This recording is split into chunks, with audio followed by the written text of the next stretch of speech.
नमस्कार प्यारे साथियों, आज एक नई कहानी की शुरुआत कर रहे हैं। राजस्थान की कल्चर के परिप्रेक्ष्य में कुछ कहानियों के माध्यम से लोक देवता या कोई मंदिर हो उनके बारे में वे फैक्ट क्लियर करेंगे। तो एक जन श्रुति आधारित कहानी है। इस कहानी से आपको डिगी कल्याण जी के बारे में अगर कैसा भी प्रश्न हो किसी प्रतियोगी परीक्षा में गलत होने की संभावना नहीं रहेगी। तो सुनिए, इस कहानी को शुरुआत करते हैं। डिगी कल्याण जी की कहानी।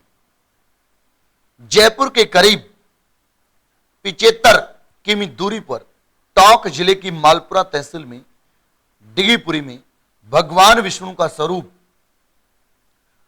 राजा कल्याण जी का श्रावण मास की अमावस्या को मेला लगता है। श्रावण माह की अमावस्या को क्या लगता है? मेला लगता है। अब होती है कहानी की शुरुआत। डिगी के बारे में एक जन श्रुति है कि इंद्र ने अपने दरबार में अप्सरा उर्वशी को किसी बात पर क्रोधित होकर 12 वर्ष के लिए मृत्यु लोक में रहने का दंड दे दिया। उर्वशी मृत्यु लोक में आकर रहने लगी और यहां वह चंद्रगिरी राजा के उद्यान में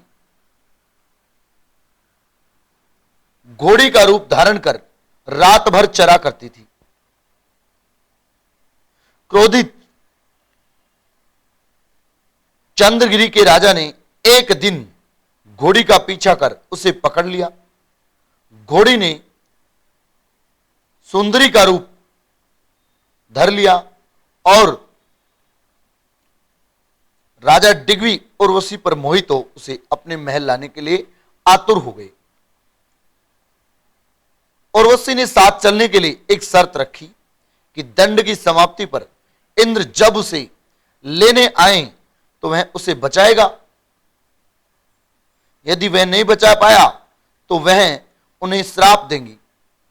दंड की समाप्ति पर इंद्र उर्वशी को लेने के लिए मृत्युलोक में आए,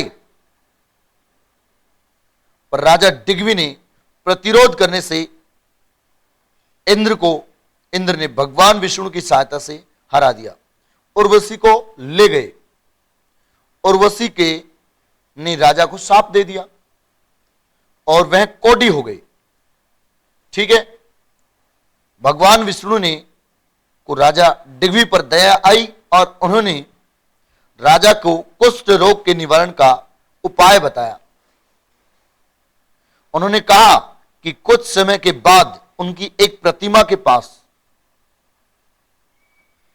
के समुद्र से बहती हुई आएगी। उनकी एक प्रतिमा उनके पास समुद्र से बहती हुई आएगी, जिसके दर्शन से राजा का रोग मिटेगा। कालांतर में वह प्रतिमा आई और उसके दर्शन से मात्र से राजा का रोग मिट गया। चूंकि भगवान विष्णु ने राजा डिगवी का कुष्ठ रोग से कल्याण किया, इसलिए इस मंदिर का नाम कल्याणपुर मंदिर पड़ा। यह थी डिगवी राजा की जो कल्याण जी का मेला है उसके परिप्रेक्ष्य में एक कहानी। मेरे प्यारे साथियों, ये कहानी कैसी लगी? आप ऐसी कहानी और भी चाहते हैं तो कमेंट सेक्शन में कमेंट करके बताएंगे और वीडियो को ज्यादा से ज्यादा शेयर करेंगे। जय हिंद, जय भारत मेरे प्यारे विद्यार्थी।